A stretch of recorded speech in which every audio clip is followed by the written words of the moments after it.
Heather एक दोपहर अपनी दोस्त जेनी के घर पर थी। ये स्कूल के बाद का समय था और जेनी के माता पिता अभी तक काम से घर नहीं आए थे।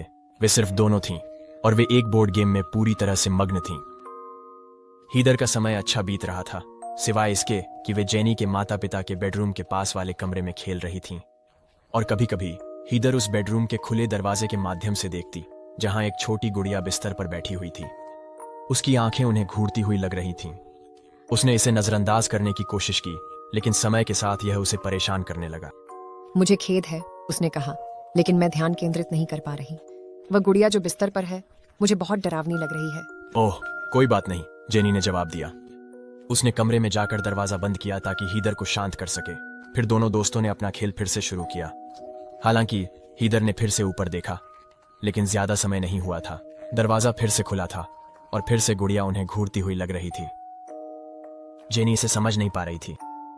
वह यह कहने की कसम खा सकती थी कि घर में और कोई नहीं था, और यह कि दरवाजा बिना नॉब को घुमाए खुल नहीं सकता था। कंधे उचकाते हुए उसने बेडरूम में जाकर दरवाजा बंद किया, इस बार यह सुनिश्चित करते हुए कि वह ठीक से बंद हो जाए। लेकिन बार बार वे दरवाजे की जांच करते और उसे खुला पाते। हीदर बहुत डरने लगी थी। आखिरकार जेनी को इससे काफी हो गया। वह बेडरूम में गई, गुड़िया को उठाया और उसे अलमारी में फेंक दिया। दरवाजा जोर से बंद कर दिया।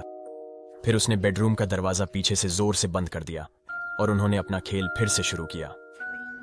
कुछ समय के लिए सब कुछ ठीक लग रहा था, लेकिन फिर हीदर ने एक आखिरी बार ऊपर देखा।